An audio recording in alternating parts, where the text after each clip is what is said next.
purpose of this video is one, to explore the questions of what is anxiety and what is depression, and two, to show you visually what these low forms of energy felt through an experience of life look like visually, in order to give you a new perspective and better understanding of where you're at and how you can rise above and shift out of those lower energetic states. And thirdly, we'll discuss a few tools that you can employ in your daily life in order to change your mind and to rise up within your being into a higher state and thus enjoy a better experience in your life. Hey guys, welcome to Change Your Mind, the channel where we discuss and explore ideas related to anxiety and depression and how you can learn how to rise up within your being to a higher level of experience of joy and peace within your life. So let's get started.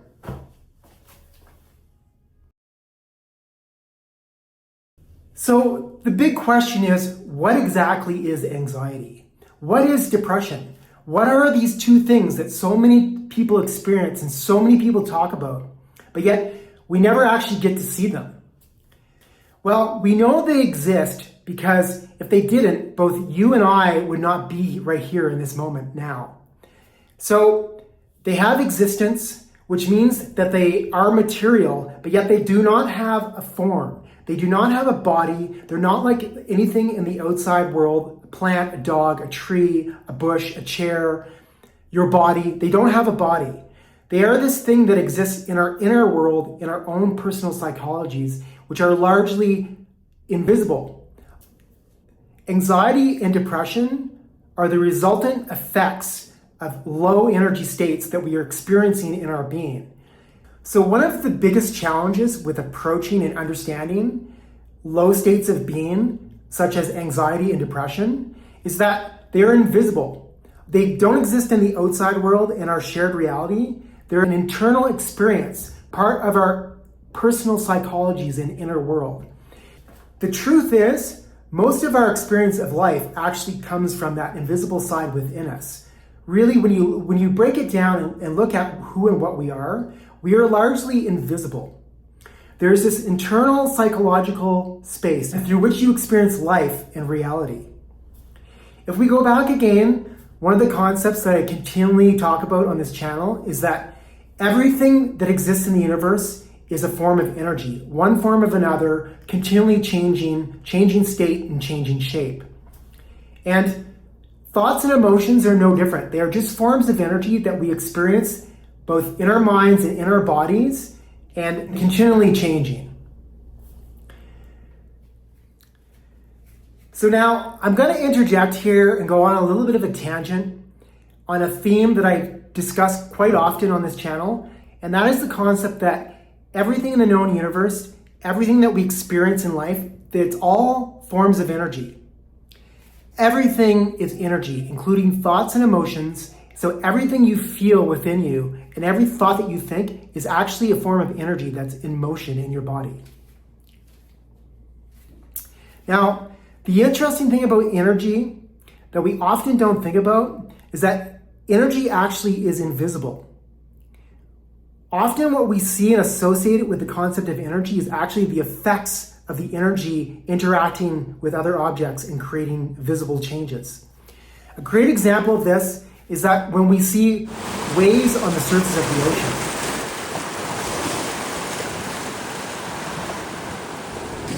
So this energy that we're seeing the effect of here, the energy is being transmitted through the water and then colliding with the shoreline and creating this effect.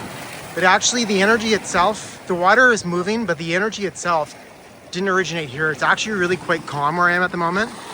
But if you look way out there in the distance, you can see white caps in the wind acting on the surface. And so sometime in the not too distant past, but definitely in the past, the wind has been acting on the surface of the water. And then you fast forward to the present where we are now here in this little bay. And that energy that was imparted in the past by the wind is now combining with the local energy in this area and creating this kind of crazy chaos that we see. And so if you think about this effect and relate it back to your own life, you may start to understand how energy from your past can be imparted and superimposed on your present and create the chaotic situation of energies in your body that we refer to as anxiety. Okay, this is my little crash course about energy and emotions, and it's called Everything is Energy. So, everything in the universe is made of energy and constantly changing. Everything you see around you, everything you experience through your senses in life is made out of energy. And this includes all human thought, feeling, and sensation. So all of your thoughts, feelings, and emotions, and pretty much your entire experience in life is a process of energy moving through your experience. Now, energy travels as a wave that oscillates between two extreme poles. And the wave function is a mathematical tool derived from calculus that's used to describe energy and motion. It's a really useful tool that we can use to not only explore the concept of energy, but also thoughts, emotions, sensations. Now, the wave function, here's an example. And all I really want you to notice is that there's the two extreme poles of the plus and the minus that the oscillation happens between. On the plus side, represented by the dove with the olive branch ascending, it's the light side. And on the negative side with the raven descending, it's the dark side. And also, if you look at the graph, if you look at the movement, the oscillation in the form of the squiggle of the blue and the red, you can basically, if you take the blue as thought and red as feeling, you see that the feeling closely mirrors or follows the thought pattern over time. Now, I've often presented this image in my videos as a simplified version, just to kind of like simplify the idea of the fact of emotions and feelings being a wave. And, I put the little stick figure at the bottom of a valley representing the negative side, the dark side, and the valley of depression. And on the contrary, the plus side, the summit of joy. So this is basically just a simplification of the wave function, just to get people thinking in the right direction. Now, when you look at positive energies in the body and in the mind and in the heart and in the spirit, if you look here now, that the axis, the zero, everything, all of this energy, all of this waveform is on the plus side above zero. And when you have this situation, both the thoughts, which are blue, and the emotions, which are red, they're in positive territory. And when they combine together, the black is kind of like the sum total of the thoughts and the emotions. And as the positive thought and emotion builds together, there's an increasing will to action. And at the top of this black curve, that might be the point of action where with a positive feeling and positive thought, you decide to take action in a positive direction. And that's the inflection point, is actually where the action would be taken. So this is an example of a waveform describing a positive positivity on the positive side. On the contrary, here we have a negative function, and if you see now, the scale has shifted so that most of the waveform is in negative territory, in the dark territory. And so when you have this happen, these are negative thoughts and negative emotions, and what they create instead of action, they increase resistance. So that's inertia, kind of like doing nothing, the result of leading towards doing nothing. And so the important thing to take away from this is that negative thoughts and negative emotions tend to be destructive, where they create resistance and don't allow us to grow and advance in life. Now, specifically with anxiety, and this is why it's really useful, the waveform, to examine the wave function, because it gives you a really good visual representation of what's happening when you're experiencing anxiety. Now, if you look at this, most of this waveform is in the positive territory. There's the odd dip down into the negative, but it's largely positive. But the one thing to notice is that the really erratic nature, the up and down, the jaggedness of the peaks, that represents the agitated form of energy, where there's a lot of up and down, a lot of like contradictory thoughts and emotions. And you can see that there's no clear pattern of the red, the emotions following thought. It's a bit of a mix, a bit of a jumble. And so this agitated state, the spikes, the constant spikes and variability and erratic nature of the waveform, and as well the fact that it's relatively compressed. There's a lot of cycling within a short period of time. These are the two hallmarks of anxiety, and it's this is really a visual representation of that agitated feeling that you experience through anxiety. On the flip side of this, if we were to look at a regulated waveform, meaning that the nervous system is regulated, you can see right away that the curves are a lot smoother. There's no noise, and also as well is that the wavelength is actually longer, so that there's fewer cycles in the same amount of time. And so these two things, this is really what you want to do as if you want to move out of anxiety towards a more regulated and even and equanimous in a more even state. You want to basically aim for this sort of waveform. And again, I superimpose the two here, just you can see the difference quite clearly. You can see how noisy and erratic the anxiety waveform is in the background. And in the front, you can see how much longer the wave period is. In the same time frame where there's 4 peaks in the anxious state, there's only 2 in the regulated. And so there's more space between the peaks, which means there's more time.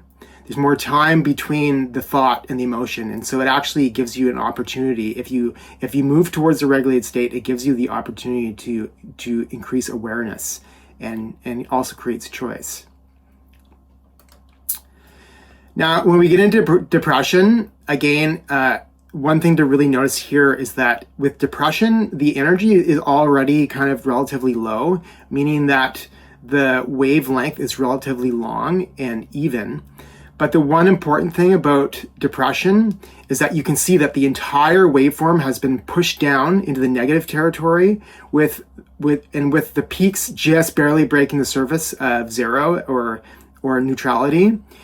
And so this is the hallmark of depression, where even at the peak, when you're at the high point, you actually don't feel that good because you're barely breaking even in terms of you're barely breaking into positive territory.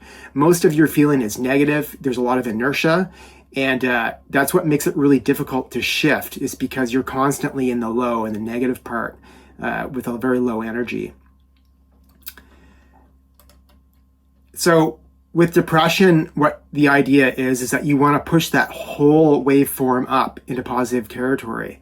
And so you can see here where with a more regulated nervous system moving away from depression, you can see that all of the waveform is in much higher, it's in a higher state, it's in positive territory, with still the odd dip down into the negative territory, because we're still going to have those experiences in life that are kind of negative, that brings us down.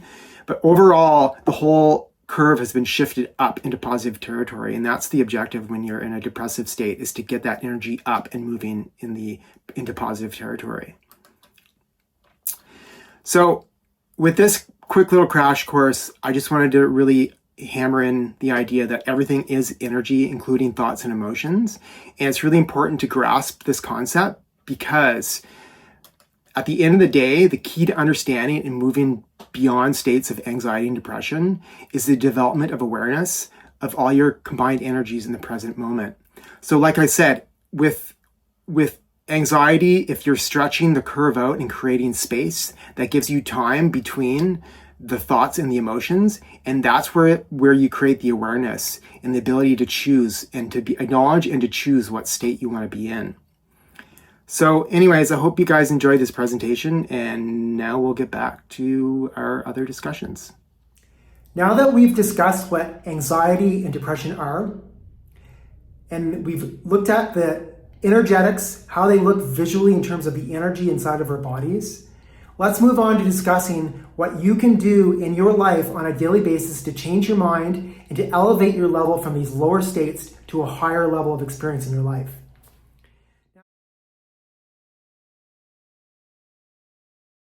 Fundamentally, to rise above states of anxiety and depression, there are 3 components that you need to incorporate into your daily practices. Number 1, you need to be able to identify the state that you are in as it is occurring. And this is related to awareness and the ability to self-observe, which means to look at and have awareness of your internal states as they're happening. Secondly, two, you need to have a desire to change. You have to believe and know and feel within your being that this state that you're in is a low state, and acknowledge that there's a better place within your being that you can be. Thirdly, you need to take repeated positive action to change your state so that you can access a higher level of being and therefore a better version of yourself and a better experience in your life. So number one, you need to identify the state you're in, and you do that by looking inwards with awareness, the thoughts in your mind and how you feel in your body. Two, you have to acknowledge that there's a better place, there's a better state for you to be in. And three, take repeated actions to shift yourself out of that lower state of being and into a higher gear by taking repeated and focused action that's going to lift you up into a better state of being, into a more positive place, both in your thoughts and in your feeling.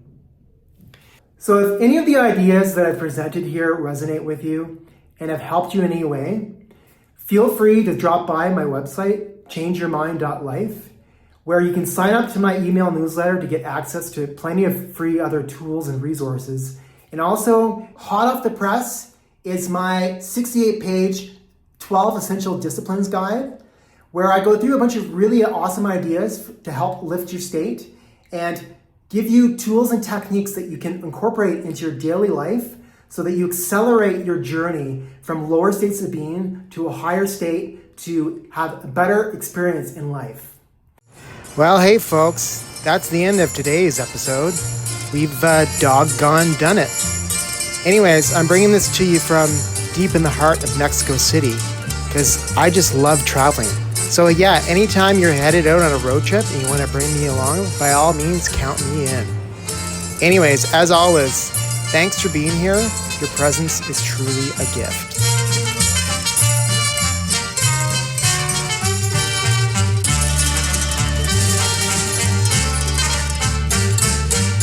I've got flowers for you.